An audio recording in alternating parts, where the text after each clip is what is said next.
एक गांव था जिसमें एक मजदूर रहता था जिसका नाम शंभू था। शंभू बहुत गरीब था। वह दिन भर मजदूरी करता था। उसको इतनी मेहनत करने के बावजूद भी ज्यादा मजदूरी नहीं मिलती थी। शंभू की एक आदत बहुत गंदी थी। वो बहुत ज्यादा बोलता था। कभी सीधी बात नहीं करता था। अगर बात सीधी बोलनी भी होती थी तो वो उल्टा बोलता। लोगों को उसकी बात कभी समझ में नहीं आती थी। इसीलिए शंभू को काम भी कभी नहीं मिलता था। एक दिन शंभू अपने घर के पास एक पेड़ के नीचे बैठकर अपने दोस्त से बोला, 1 महीना बीत गया है, कहीं काम ही नहीं मिल रहा है। अरे क्यों नहीं मिल रहा काम? काम मिलते ही अच्छे से निपटाऊंगा उसको। देखो मिलता है कि नहीं। शंभू और पड़ोसी की बात हो ही रही थी कि पास से सेठ निकलता है और शंभू से बोलता है, सुनो भाई, इधर आओ, कुछ काम था। हाँ बताओ बताओ, काम चाहिए तुम्हें? है बताओ। अरे तुम सीधा बोलना कब सीखोगे? काम देने आया हूँ तुम्हें। अरे सेठ, ये तभी होगा जब आपकी मूछें बढ़ जाएगी। जो यूं करते हो छोटी सी है। शंभू की बात सुनकर सभी आसपास के लोग हंसने लगे, क्योंकि सेठ जब भी बात करता था हर बात पर उसकी मूछें ऊपर नीचे होती थीं। इसीलिए लोगों को उसकी मूछों पर हंसी आती थी। क्योंकि सेठ अमीर था, इसीलिए कोई भी सेठ के सामने बोलने की हिम्मत नहीं करता था। ठीक है, काम ये था कि हमारे खेत बहुत बड़े बड़े हैं, क्या तुम उस पर खुदाई का काम करोगे? सेठ, कर देंगे, मगर मजदूरी क्या दोगे ये तो बता दो। जब काम सही होगा तो मजदूरी भी दे दूंगा। नहीं, आप पहले बता दो। आपका भरोसा नहीं है, कभी भी आप देते नहीं हो। गरीबों का खून चूसकर ही तो तोंद देखो कैसे बाहर निकली है। कल से काम पर आ जाना। एक दिन की बात है, शंभू सेठ के खेत में खुदाई कर रहा था। खुदाई करते करते उसकी कुल्हाड़ी एक चीज पर पड़ी। उसे लगा कि जमीन के अंदर कोई बहुत कीमती चीज है। भाई काफी खोद दिया है, अब ये क्या लगा हाथ में है? उसने उस जगह खोदना शुरू किया। बहुत समय खोदने के बावजूद भी उस चीज का अंत भाग नहीं मिला। बहुत समय खुदाई के बाद एक बहुत बड़ा पतीला जमीन से निकला। पतीला इतना बड़ा था जिससे एक साथ 100 लोगों का खाना बन सकता था। शंभू बहुत उदास हो गया। उसने सोचा, इतनी सारी मेहनत करने पर भी एक पतीला निकला। बताओ, मेरे घर में तो सिर्फ अकेला ही मैं रहता हूँ, तो मैं इस पतीले का क्या करूँगा? अरे भाई, तुमको क्या करना है मैं बता दूंगा। ये कौन बोला रे? कौन बोला? तुमको दिखता नहीं है? महाराज सामने आओगे तभी तो हम देखेंगे ना।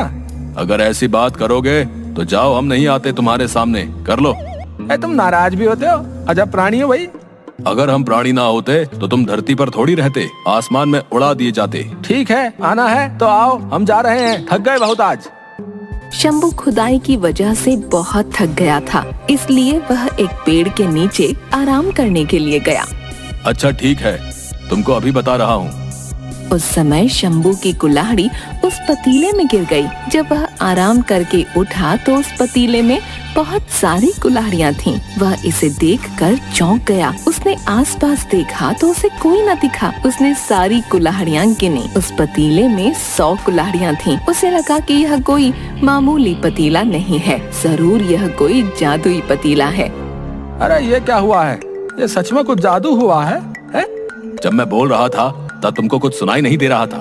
ऐसा है, मैं डरता नहीं हूँ, मगर मेरा बहुत फायदा हुआ है, मजा आ गया भाई। यह पतीला जादुई है कि नहीं, इसके लिए उसने उसमें से एक कुल्हाड़ी को पतीले में वापस डाला। वह एक कुल्हाड़ी थोड़े ही क्षणों में 100 कुल्हाड़ियों में बदल गई। वह यह देखकर बहुत खुश हो गया। अब कुछ समझ आया कि नहीं? देखो भैया, ये हमारा पतीला है और हम ये लेकर जा रहे हैं। ठीक है, ले चलो। क्या ले चलो है? तुम जो भी हो, रुको यहीं। क्या यार, ठीक है। वह उस पतीले को लेकर अपने घर गया और उसमें कुल्हाड़ियों को 100 गुनी करने लगा। उसने खेत में मजदूरी करना छोड़ दिया। क्यों भाई, कैसा लगा? तुम यहाँ पर भी भाई? माफ कर दो भाई, मगर ये नहीं दूंगा। मैं पतीला हूँ, यही तो बता रहा था इतनी देर से। आए मेरा पतीला, मुझे तुम पहले क्यों नहीं मिले थे? अब बहुत अमीर बन जाऊंगा। वह कुल्हाड़ियों को बेचकर धन कमाने लगा। अब वह धन को 100 गुना करने लगा और 100 गुने धन को फिर से 100 गुना करने लगा। ऐसा करते करते वह अमीर बन गया। अरे ये मेरे यहाँ पर मजदूरी किया करता था, इतना अमीर कैसे हो गया? कुछ तो बात है, जाकर देखना पड़ेगा। पतीले की सारी बात उस सेठ को पता चली। सेठ शंभू के घर गया। शंभू बहुत धनवान हो गया। सेठ, आज आप यहाँ मेरे घर की तरफ आए हो? हाँ, तुमसे मिलने आए थे। तुम इतने दिन से आए नहीं तो सोचा मिलने चले। अरे सेठ जी, ऐसा नहीं है। तुम इतने बड़े आदमी कैसे बन गए हो? लोगों को बोलते सुना तो मैंने सोचा तुमसे सीधा बात कर लूं। सेठ जी, अगर होगी तो उससे आपको क्या करना है? तुम तभी से अमीर बने हो जब आखिरी बार मेरे खेत पर काम किया था। हाँ। शंभू घबरा गया। कहीं सेठ को पता तो नहीं चल गई है कि उसके उस खेत में पतीला मिला जिससे मैं अमीर बन गया था। आप किस बारे में बात कर रहे हैं? बहुत भोले बन रहे हो। खेत में काम करते क्या मिला था तुमको?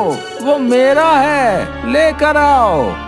सेठ जी, आप बौरा तो नहीं गए हो? ऐसा थोड़ी होता है। वो खेत आपका था मगर खोदा मैंने है। हाँ, जो मिला है वो मेरा है। हाँ ठीक है, ले जाओ। वैसे भी अब मेरा काम तो हो गया। लाओ जो भी था, ज्यादा समय नहीं है मेरे पास। ठीक है, ले जाओ ये पतीला। ठीक है, दो। आखिर में शंभू को पतीला देना पड़ा। पतीला चले जाने पर भी शंभू उदास नहीं था, क्योंकि शंभू ने सोचा कि अब मेरे पास बहुत सा धन है जिससे मैं बिना कुछ करे बहुत ऐश्वर्य भरी जिंदगी जी सकता हूँ। शंभू ने पतीले को सेठ के हाथ में दे दिया और तभी पतीले ने सेठ को देखकर मुस्कान दी और बोला, अरे क्या बात है, मेरा नया मालिक कौन बनने आया है? सेठ को जब अचानक से कोई आवाज आई तो सेठ घबरा कर बोला, ये कौन बोला? क्या तुमको भी लगता है दिखता कम है? जब तुम रहेंगे तभी तो देखूंगा ना। पहले घर चलो, वही दिखाऊं। अच्छा ऐसी बात है तो चलो। सेठ, आज खाना तो अच्छे से खाए हो ना? क्यों पूछ रहे हो? कहीं बात हजम ना होगी। देखो मैं डरता तो नहीं हूँ, फिर भी थोड़ा सा बता दो। घर चलो, बता रहा हूँ। ठीक है। वह सेठ उस पतीले को अपने घर ले गया और उसने उसके घर के सारे कीमती सोने के जेवरात और आभूषण सबको पतीले में डालकर 100 गुना करने लगा। और जैसे ही जेवर 100 गुना हो गए, वो बहुत खुश हुआ और 100 गुना सोने, जेवरात और आभूषणों को भी वह 100 गुना करने लगा। ऐसा करते करते वह पूरे गांव का ही नहीं परंतु पूरे देश का सबसे अमीर सेठ बन गया। यह सारी बात उस नगर के राजा को पता चली। वह राजा सैनिक लेकर उस सेठ के घर पहुंचा। सुनो सेठ, सुना है आपके पास कुछ ऐसा है जो आपको बहुत धनवान बना रहा है। ऐसा कुछ नहीं है। किसने तुमको ये बात कही? अच्छा, तो इतना धन कहाँ से आया? ये धन मेरे पूर्वजों का है।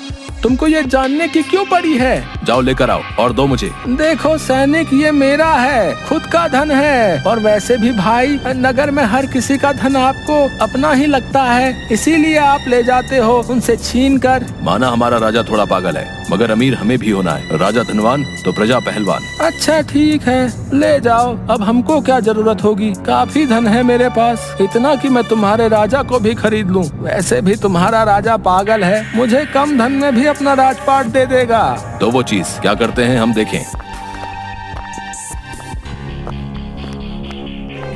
ये है वो चीज, पतीला। पतीला है, ठीक है, दो। हम अपने राजा के पास लेकर जाएंगे। इस नगर की प्रत्येक चीज पर उसका अधिकार है, इसीलिए ये जादुई पतीला उसका हुआ।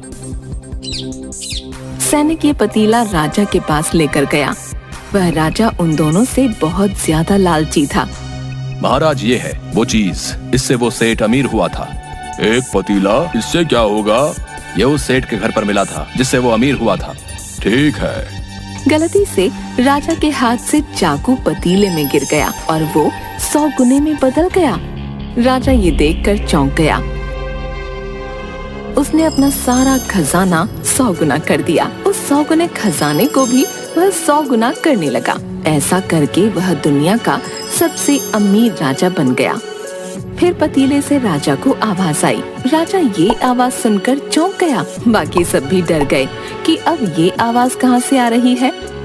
सुन राजन, बाकी दोनों तो मुझसे अमीर हो गए हैं, तू भी अपनी किस्मत आजमा ले। राजा का लालच कम नहीं पड़ा और उसने पूरे महल के सोने चांदी को 100 गुना कर दिया। मैं राजा हूँ, जो चाहे वो लूं। तू खुश तो सब खुश, कर ले अपनी सारी मुराद पूरी। बिल्कुल सही। एक दिन वो राजा उस पतीले के पास आया और सोचने लगा कि इस पतीले में जरूर कुछ होगा जो इसको जादुई बनाता है, क्योंकि यह पतीला दिखने में तो बहुत साधारण सा है। इसलिए वह उस पतीले के अंदर गया और उस पतीले में ढूंढने लगा। तभी उस पतीले में उस राजा के हम शक्ल राजा आने लगे। धीरे धीरे करके उस पतीले में से 100 राजा निकले। वह राजा अपने 100 हम शक्ल को देखकर घबरा गया और अपने आप को मारने लगा और कहने लगा कि ये मैंने क्या कर दिया, मैंने अपने ही 100 गुना कर दिए।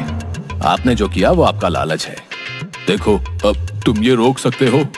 अब मैं क्या करूं? जो भी हुआ वो आपकी खुद की वजह से हुआ है, इसे रोकना मुश्किल है। ये एक बार किया जादू था, इसे पलटा नहीं जा सकता है। और उसके बाद सारे हमशक्ल राजा अपने आप को राजा बताने के चक्कर में आपस में लड़ने लगे और इस तरह ज्यादा लालच के चक्कर में राजा ने अपनी जान गंवा दी।